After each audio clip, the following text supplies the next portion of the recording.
Hello, you wonderful people, and welcome to another episode of SuperFantaFi. This being a show where we talk about TV shows of the supernatural, fantasy, and/or science fictional genre. For today's episode, I'm gonna talk about The Wheel of Time, Season 3, Episode 5. A lot of really interesting things went down in this episode, so let's break it down. So many different places to start with. Let's start off with everything in the tower. I'll kind of break everything down, kind of location based and character group based, and then kind of move on to another group and stuff like that. So first and foremost, let's start off in the tower. Obviously, Suan gets visited by Eleda. I keep saying her name wrong every time. Is it Eleda? Eleda? I always memorize it for a bit and then I forget it. Once again, Shore Agashalu's character. But anyway, she comes to confront Suan about like, right, I'm gonna bring a vote to the tower, and basically we're going to take down Rand like you should have. And it's kind of like your failure as the Amaran seat, because like, look at these seats, look at this chamber. How many kings and queens have come here and you had them sit in this like very like plebeian chair or whatever. But it's like, not everyone wants things to smell like roses or whatever, just wants to drown in the smell of roses. And it's just kind of like, right, I would, because it's, as we know, she lost the Amaran seat to Suan. So it is the thing of like, well, I could have done things better. I would have done things better. The White Tower should be like the centerfold of everything, and it's lost its luster. It doesn't hold the position that it once did, and it should rightfully hold. So criticizing Suan for her approach about, I was like, oh, where's Moraine? It's like, well, Moraine's been banished. And it's like, well, no, I know you. The fact is she probably still sends you letters, because I've known back when you were a novice about how you look around like you were so infatuated with Moraine. You've loved her for that long. And it's like, and even trying to belittle Suan by being like, I remember when you were that 9-year-old girl who came into this tower basically with nothing. And it's just like, you are kind of basically failed this tower in a lot of ways, trying to belittle her. I thought in that moment, because Moraine was brought up and she was talking about the letters and stuff, I thought Suan would have gotten rid of them, because like obviously that's the thing she had when she was smelling it, and then she put it in that little chest on her desk. It has to be like letters for Moraine or something, just to kind of keep her sent around. Either way, Elena is trying to once again get a lot of the votes in the tower to her position. So she's going like to the White Aja, even though they're supposed to be impartial. They're all supposed to be about kind of truth and logic, even though logic has typically always been on Suan's side. But Elena's like, well, look for the truth, and we'll find out that she's basically been here, and ever since she took the seat, she's basically been trying to destroy the tower from within. It's like Suan's tried to do things the best way she can, but it's just like, she just, yes, she's faulty and made mistakes, but I guess it's like, once again, as Aes Sedai, you're not supposed to be, you're kind of supposed to be above like making mistakes. You're supposed to kind of be absolute in your decisions and kind of be kind of foolproof in your decisions kind of situation. So, but either way, Suan and the others end up setting a trap for Elena, because even Varen was like, yeah, there's no guarantee that Elena is like the Black Aja, because they brought up the whole conversation of like, well, there are 3 Black Aja to every heart, and each member of that heart only knows one member of another heart. That way, no one Black Aja knows everything. So it's like, right, there was 11 people with Liandrin, I get Liandrin included. So there should be at least one person left in the tower. So that's kind of nice. But once again, that's at least. There could still be more. My money would have been on Varen, just because of like Elaine and Nynaeve's situation, where like they ran into the whole like the gray man was killed, and Nynaeve pointed out at no point did she ask who stabbed him. So definitely seems like Varen might be at the top of the list. Suan's right hand person. I'm blanking on the actress's name and I'm blanking on the character's name, but it's like Liane. She's the actress. I best know her from the Van Helsing TV show. Definitely seems like it could be her if it's not Varen, but it could also be like a thing of she ends up getting like framed for it. But I could, like I said, just as easily see it where it's like, yeah, the person closest to you. But even then, Suan had told had told Elaine and Nynaeve that they were the only ones she could really trust. I mean, obviously Min, because Min's an outsider, so because that's why Min was your spy. But either way, we'll talk about Min later. But either way, they used Baron's sister to feed um, Elena like information about where the Black Aja are. Without being so forthright about it, but and Elena thought she was being slick, like, "Oh, I'm going to take advantage of your sister," while her mind's basically fractured and broken. But I'll get this information about where the Black Aja are. But as we see, she confronts the Black Aja, trying to find out what's that person's name, who else is left here. Once again, there are 3 to a heart, so these 2 captured. I don't know if that's necessarily indicative of that they're from the same heart. The fact is they were both captured. They might be from different hearts, but maybe I don't know. Cause didn't she kind of make it seem like she knew that there was only one other name left? So that made me kind of suspicious. Cause I mean, she could have easily played them to go like, "Oh, I know I'm being trapped here, so I'm gonna do a double bluff by making it seem like, oh, I came here to get the Black Aja's name while I was at the same time just covering my own ass." It most likely isn't her, but you can't put it past her because it seems like she's very crafty in that regard. But I love that like she immediately killed the other one. It's like, "I'm not going to give you any information," slit her throat. It's like, "Cool, you're going to give me the information." It's like, well, Suan promised to kind of basically give some leniency, making kind of a deal if I give information. It's like, no, I'm not Suan. I'm not weak like she is. Basically, give me the name, but then she gets attacked by a gray man. Luckily, Leonin and Suan show up and kill the gray man. Sadly, their other Black Aja is killed, so now that information has died with both of them. But now it's like, oh, I guess we misjudged Elena. Once again, she could be bluffing. I don't think so. I'm mostly believing her, but I'm also leaving enough suspicion open in my head to be like, yeah, that could be complete and utter horse shit. She could have been playing them. Obviously, the conversation. Well, I was about to say it's going to be interesting because, considering they were kind of on the same side now, because it's like, well, Swan did go through the trouble of healing you, and she knows to trust you now, so it kind of puts you mainly on the same side. But conversations had later on, I'll go ahead and tie it in, like the whole Moraine visiting Suan in a dream and saying like, you need to bow to Rand, or basically all is lost. Like he will lose the last battle if the tower does not submit to him. It's like the tower is supposed to follow him and be kind of part of his army, which would be interesting considering like, well, he'd have the Aiel and he'd also have the tower at his disposal. But it's just like, I haven't thought it was interesting because Moraine didn't tell her everything, because she's like, right, I learned 2 things by going through the rings in Meridian. I learned that the whole thing about Rand, either we follow or he won't win the final battle, the last battle. And then she didn't tell her the second thing, which was, I didn't even interpret it that way last time. I was like, oh man, like the back half of these visions were about you dying, the first half were about Rand. But I didn't even recognize what the point was of those, also showcasing for Rand to live, Moraine has to die. So I didn't even piece that together from those visions. I was like, oh, I would have never like expressly even gotten that. But there's obviously, you don't want Suan to know that, because the last thing you want her, like she has so much to focus on. The last thing you want to do is steal any of that focus away. She's already worried about you. She still loves you. I mean, they even had that beautiful moment where it's a whole conversation of, I will wait for you. Like it won't work out for us in this particular cycle, but like, next turn of the wheels, as many turns in the wheel as it take, we will find our way to each other. And Marine was like, fine, then I will wait, for it to happen. So that's why I was saying before, Elena and her and Suan might have been on the same page to some extent, but now with Moraine's message, that's not the case, and they're going to butt heads because Elena's all about like, no, we need to stop Rand and all that. So it's going to be interesting to see. And it's like Suan can't really tell where that information came from, because she's supposed to have banished Moraine, which she did, but it's also you're staying in contact with her, and it's just like, ugh.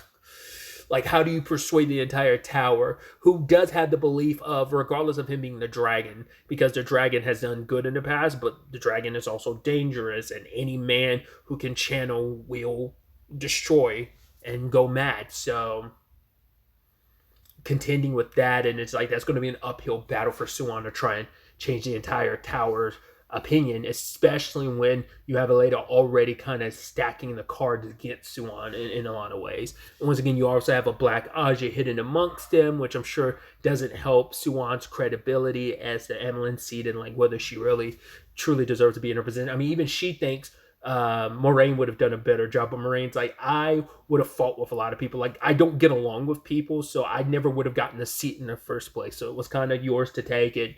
You are a better fit for it. So yeah, it's gonna be interesting to see where the tower stuff takes us going forward.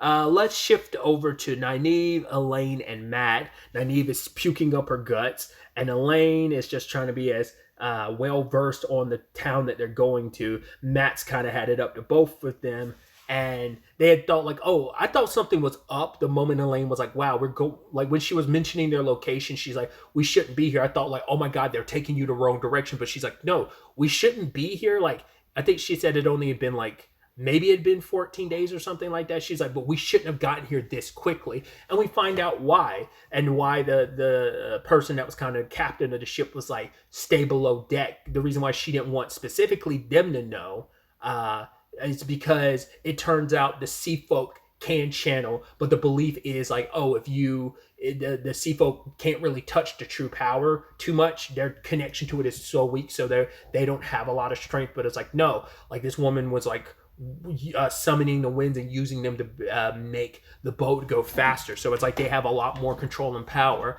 and they kind of want it to stay that way, because it becomes like this whole aspect of, a philosophical point of view, or I don't even know philosophical. Well, yeah, I think philosophical would still be applicable in this situation, but because it's like, oh, the White Tower has its own perspective of like, they're very rigid and it's this, and this. This is how you channel. But they're about like, no, it doesn't have to be that way. That there are so many different ways of being a channeler. There's not just one right way.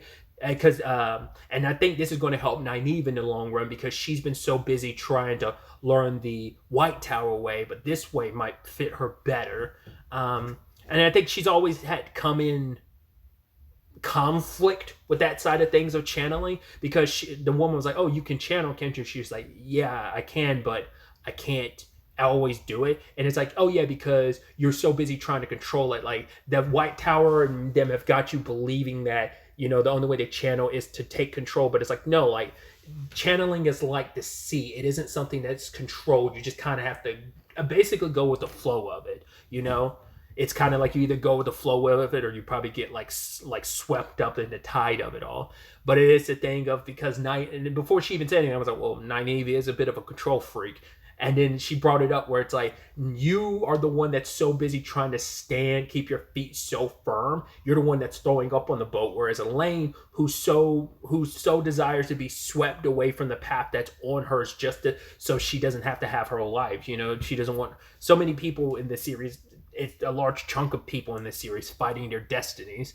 But it's like, yeah, that person who would do anything to be swept away by the water is the one that is still standing and not barfing. So it is an interesting parallel in that regard. But also, they probably don't want the White Tower to know about them being able to channel greatly, because then that's more people the White Tower is going to try and sweep up and bring into the fold and make it so that, like, no, you're going to be what I want you to be, and you're going to bend to the way that I want you to, type of situation. So either way, Matt links up with Min, even wanting to stay in her room just to get away from Nynaeve and Elaine. But then, like, he stumbled upon Min's drawing of him hanging himself. But he's like, no. I mean, he's like, your visions aren't always true. You said that I was going to kill Rand. It's like, well, to be fair, in her defense, her visions don't always go down once again, the time frame isn't always clear. And so that's the one Matt kept going back to. But it's like, future's still wide open for that type of situation. I mean, Min didn't have any rebuttal to it, because it's just kind of like, well, it didn't happen per se, so whatever. But she's mainly there for Matt because I think she does genuinely like Matt. Once again, platonically, romantically. I'm leaning more platonically, but there's always a romantic angle, I guess. But she wants to help Matt, but also she has a role as a spy in the White Tower, and she's like, well, I'm kind of sucky at that. And he's also like, yeah, you kind of suck at your visions too. So I even love like when Nynaeve and them find out about her. It's like, should we bring her along? Can she be trusted? And Matt goes like, yes, she can. Even though he had his own complications with men, it's like she's come through. And the fact is that she's here because she's trying to get all the details of what happens to Matt so she can save him. It's like, right, you came through for me before with the Ishmael of it all, and you're trying to save me now. So I owe you that trust, you know? So they end up making it to their location, and a very, very rough place to be. So it was interesting. We did learn a little bit from Elaine, where it's like basically that entire place, the town takes up like 3 hills, and the rich live on the hills, but then like I guess like the poorer people and where a lot of the crime takes place is probably like beneath the hills. It's like it's probably very much like a more fantastical version of Gotham. How like the disparaging, I never know the word. The space between the rich and the poor is so massive in Gotham type of situation. Just using fictional cities for parallel, because Gotham's a very specific, example to use. So obviously they still don't fully know where to start, because they're like, oh well, we can use Leandrin's last name as a potential starting off point. It's like, if we can go to where her family is, especially knowing once again she's trying to rush her son back through the wheel to bring him back. So but beyond that, that's the only starting point they have, and that isn't necessarily indicative of anything. So it'll be interesting to see where that storyline ends up taking us. Back at Two Rivers, we have the Alana and Maxime conversation, which I thought was interesting because they seemed like they were in a better place. So I was like, oh, interesting. But you kind of also felt like, well, it's them overcompensating because, once again, their third is gone. Yvonne is gone, so it's thrown off the equilibrium of everything. But it seems like they're trying so hard to keep some of that rapport going. But Alana kind of admits, like, why she's here in the Two Rivers. It's because she's trying to gather an army. Because she's like, I thought the point was she was trying to find another warder. I thought that's what she was to kind of equal them out again. But for her, it's like, no, I thought I was ready. I took this reign because I knew I wanted to be ready for the last battle. But when everything went down in episode 1, it proved to me I'm not ready. So I'm coming here to gather an army. And it's like, why here? An army of farmers? It's like, yes, but look at all the people that came from this village. Rand, Egwene, Nynaeve, Matt, Perrin, like they're all special in their own regards. It's like the blood that runs through this town. There's something special. There might be other hidden warriors here that we just don't know about. But it's also like a fool's errand to some extent. It's just, once again, very much kind of like a Nynaeve of it all, where it's just like everyone's trying to maintain some sense of control as everything spirals out. But Maxim is like, no, I want to go after Leandrin. That is a more well-worth pass of our time. And so they split from each other because she deactivates the bond just so he can go. But it's like she wants to go, but she's also like, I think it's easier to do this. Once again, it's that conversation they recapped it in, well, the recap of when there are 2 people left of a trio, who owns that grief, and they're both once again handling the grief in their own way. So, but Perrin and the others are trying to sneak in to save Matt's family. Sadly, his mom gets killed because the mom tried to grab keys off of Dane, but he catches her, and then one of the children ended up channeling, and the mom takes the fault for it. It's like, no, it was me. And one of the other White Cloths, a very like despicable dude who just seems like he gets off on that shit. I mean, once again, there's probably plenty of white cloaks that, I think I said White Cloths earlier. I meant White Cloaks if I said misspoke earlier. But he's that white. I'm sure there's a lot of White Cloaks that are fanatical like that, but he seems like he's the guy that's all about it. And he's like, ooh, like she's my new plaything. And Perrin finds her near the end of the episode, and she was killed. And you're just like, shit, man.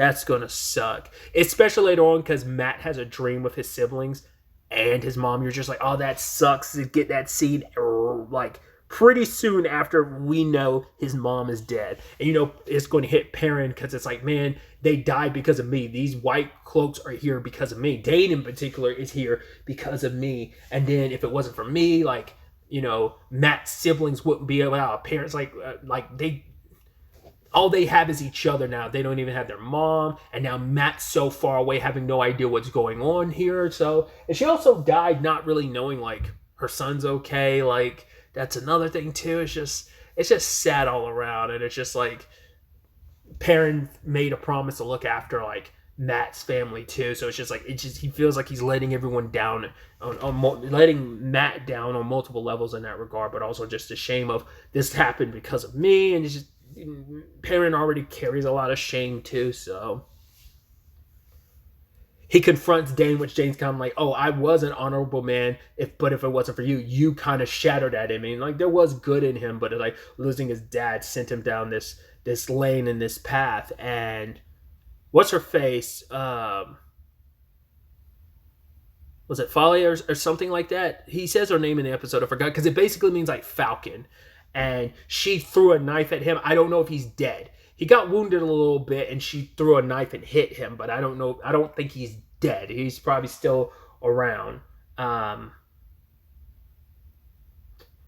the same time, Alana gets attacked, gets full of arrows. Luckily, Maxim comes back and saves her. And she's like, how'd you find me? He was like, by the time the 5th arrow was inside of you, you ended up inadvertently turning the bond back on. So I was kind of scared that they might not make it out of this, but I was like, come on, they've already been through a lot already. Don't do more to them. So it's going to be interesting to see too, because obviously this is going to fall back onto the 2 rivers, and this might also lead to people like being pissed at Perrin from doing what he's doing. But it's also like, once again, the whole thing of, well, none of this would have happened if it wasn't for you. But it's like the white cloaks.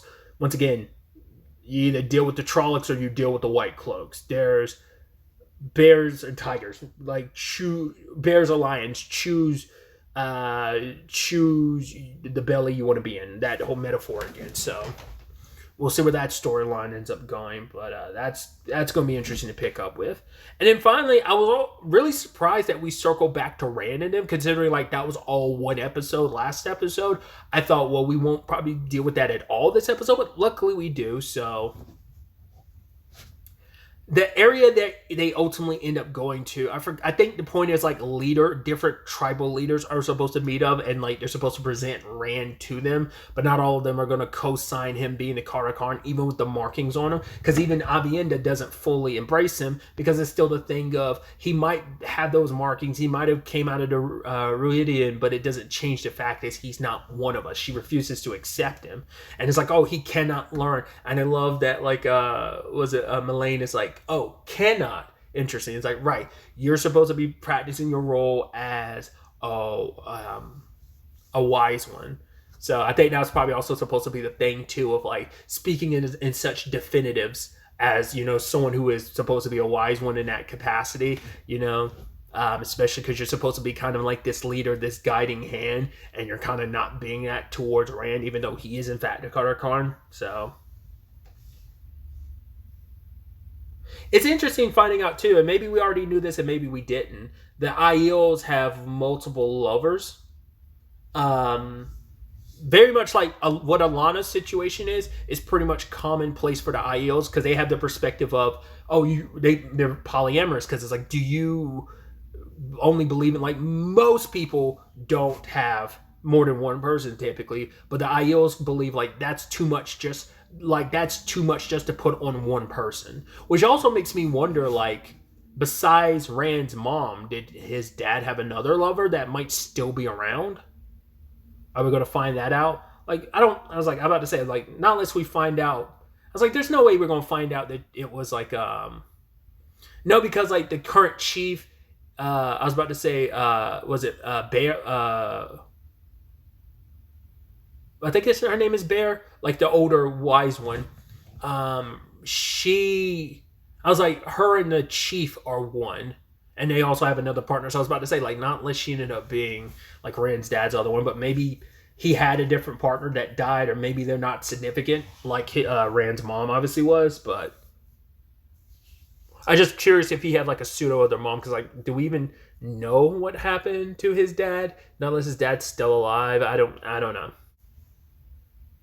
Maybe that came up in a previous season or whatever about what happened to Rand's dad, and I'm just not remembering.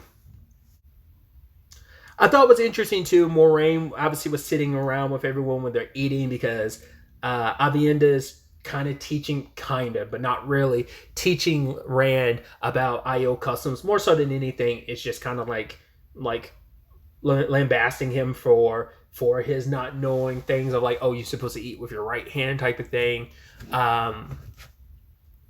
But like, you also have Lan talking to, was it Melindra, who is from the same, was it Malachor, the same place he's from, and he talked to her a little bit about it. And it's just because obviously he's like, what kind of king doesn't remember his people or his kingdom? And she's like, you were so young at the time. She even said like, the place was already a rough place because the blight had already, I think it might have been, I think she said even before the blight took over the place, like it was already a rough place. But she said the thing about it is, even in that hardness, our people were able to create beautiful things, you know? And I think that's probably why Moraine kind of felt like when she was there looking at Rand, looking at Lan, she kind of felt like the outsider. Plus, I'm sure everything she was thinking about from those future visions she saw concerning Lan, concerning Rand, it's like these two people are here talking to other people that are pulling them towards their destinies and what role you have to play in this, especially because she talks with Lan about it, where it's like, if Rand needs to survive, I need to die. I can't be here. Like, despite everything you and I have been through, Lan, all that we've sacrificed and left behind, it's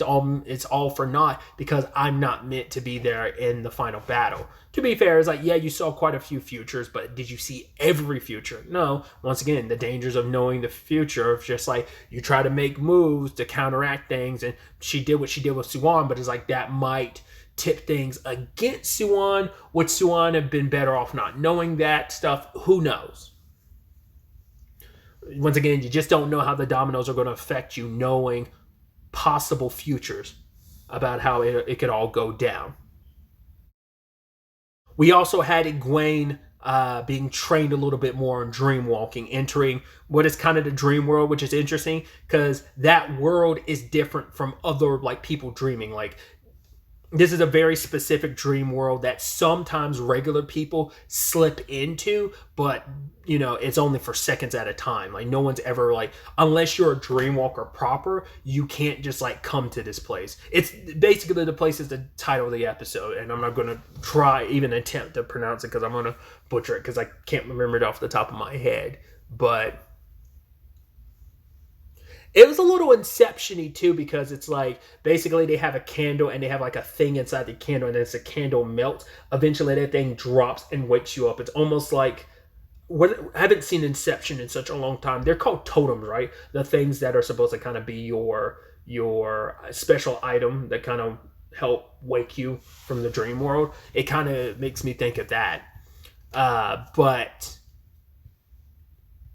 during her training, she accidentally pops off somewhere else, and Egwene gets attacked by Lanfear. And I thought it was interesting later on when Bear, the wise one, had to tell her, hey, what you were attacked by, they have a different name for them, but ends up ultimately saying, like, right, Wetlanders would call them Forsaken. And I was like, she doesn't know who Lanfear is, but then I had to be like, oh, right. Really, like, the only people who know about Lanfear is Moraine, Rand, and Lan, right? Because I'm like, none of the other heroes know about it. I mean, because obviously it's like Rand was probably very hush-hush about his secret. Well, I can't remember if Matt, because didn't Matt and Rand run into each other last season while he was dealing with the whole Selene, well, quote-unquote Selene, but it was Lanfear. Wasn't Matt with him during that time? So doesn't Matt know what Lanfear looks like too? I don't remember. But it's like, yeah, like, she hasn't been brought up. Like, yeah, they know about the Forsaken, but they don't really know who they are. And, like, they might, I don't even know if they know Lanfear's name. But even if they did, they wouldn't know what she looks like. So, it didn't even cross my mind that, like, oh, Egwene wouldn't even know, like, oh my God, I'm being haunted by one of the Forsaken.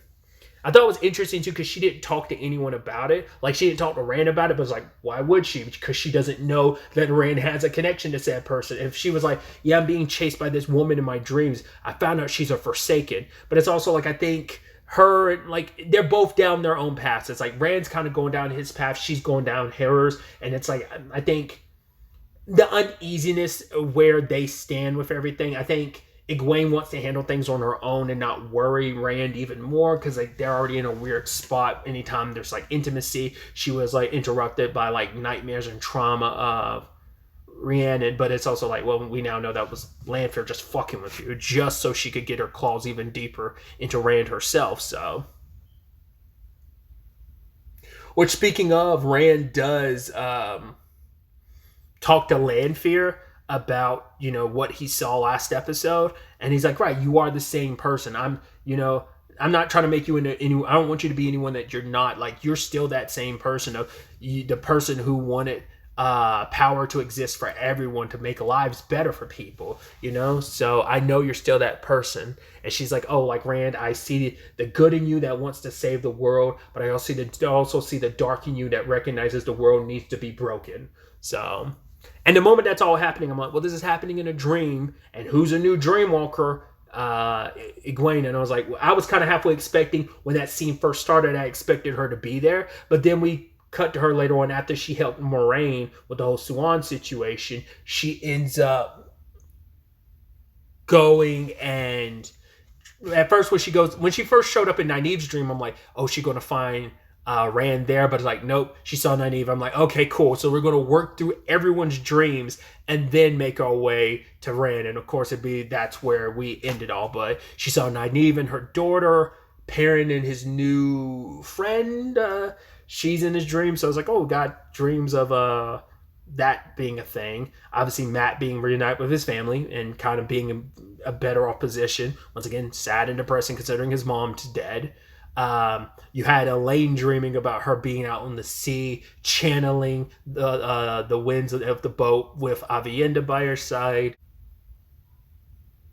And then finally she stumbles across Rand and Lanfear, and Lanfear is looking at her just to kind of stick the knife in deeper. So you know, knew that was going to turn into what it does. The question is, does Egwene bring this up to anybody? Because if she does, how is Lanfear? How is Moraine and Lan going to feel about that if she broaches that subject? Because it's like, you know, because she might think like, oh, that's happening in. I mean, for one, it sucks because it's like, oh, the guy you love is with someone else, but you know it's a dream, but you don't know how much of a willing participant in the dream he is, which we as the audience know he is a definite willing participant. Also, Lan and Moraine know that he had a thing with Lanfear. So, plus you also don't have any ground to stand on considering you used Lanfear a couple episodes ago, back in episode 1, to fuck with all the heroes. So it's just like, there's a lot there that I'm curious to see that potentially all come to a head. Obviously, the wise ones are going to be pissed at Egwene from doing what she did. Even though it was Moraine kind of pushing her to do it, she's not supposed to go in that world unless without her, she has to get, Egwene has to get their permission first because it's too dangerous. It's very much by Freddy Krueger rules. You die in that dream world, you die in real life. They'd even joke like, oh, that's why some people, wetlanders always wonder why some people die in their sleep. It's like, oh, that's why, because it's them. Sometimes when once again, when you dream, you accidentally will sometimes slip into that world a little bit, even though it's not the conscience, like, not the, I was about to make a Persona 5 reference because I was about to say like, oh, kind of making the dream world is kind of like, regular dream world is like Mementos and like, but I was like, that's too like inside Persona baseball, and the metaphor will probably be lost because I'm probably going to butcher explaining it. But yeah, I'm interested to see where the next episode ends up taking us going forward with all of this. But really, that's all I wanted to talk about. Till the next time we meet, be happy, be safe, live life to the fullest, and enjoy it. Good day and goodbye.